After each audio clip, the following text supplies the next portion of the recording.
Dieu, celui qui fait vivre les morts et qui appelle à l'existence ce qui n'existe pas.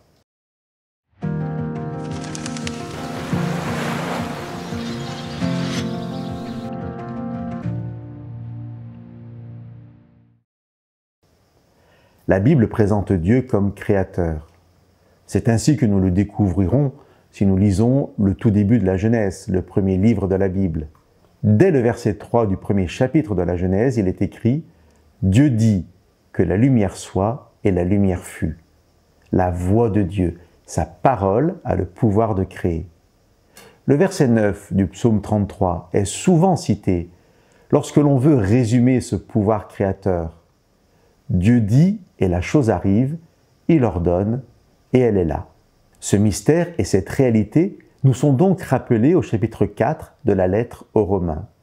Dieu est celui qui fait vivre les morts et qui appelle à l'existence ce qui n'existe pas. Paul rappelle ici que le pouvoir créateur de Dieu est donc un pouvoir de création à partir de rien.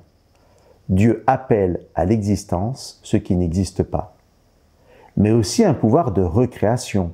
Dieu fait vivre les morts. S'il est attesté dans la Bible que Dieu ressuscite effectivement les morts, Paul parle en fait ici d'un épisode de l'histoire d'Abraham, personnage de l'Ancien Testament.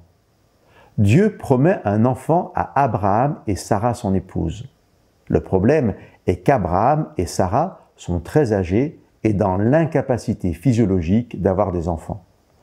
Paul dira donc que le corps de l'un et l'autre était déjà atteint par la mort. Abraham est bien conscient de sa situation et de celle de son épouse. Et pourtant, quand Dieu va lui promettre une descendance, Abraham va croire Dieu. Je vous lis les versets 18 à 22 du chapitre 4 de la lettre de Paul aux Romains. Espérant contre toute espérance, Abraham crut. Sans faiblir dans la foi, il considéra son propre corps déjà atteint par la mort. Il avait près de 100 ans, et le ventre mort de Sarah. Mais face à la promesse de Dieu, il n'hésita pas dans un manque de foi. Au contraire, rendu puissant dans la foi, il donna gloire à Dieu, pleinement convaincu de ceci, ce que Dieu a promis, il a aussi le pouvoir de le faire. Chers amis, qui que nous soyons, nous sommes confrontés à la réalité d'une vie qui comporte son lot de drames et de souffrances. Bien entendu, nous ne pouvons pas réduire notre vie à cela, mais personne sur cette terre n'est épargné par la maladie, la mort, la souffrance et une forme ou une autre de stérilité. Or, toute la Bible est semée de promesses de Dieu et de l'assurance qu'il est possible de vivre dès aujourd'hui dans la paix et la joie de Dieu.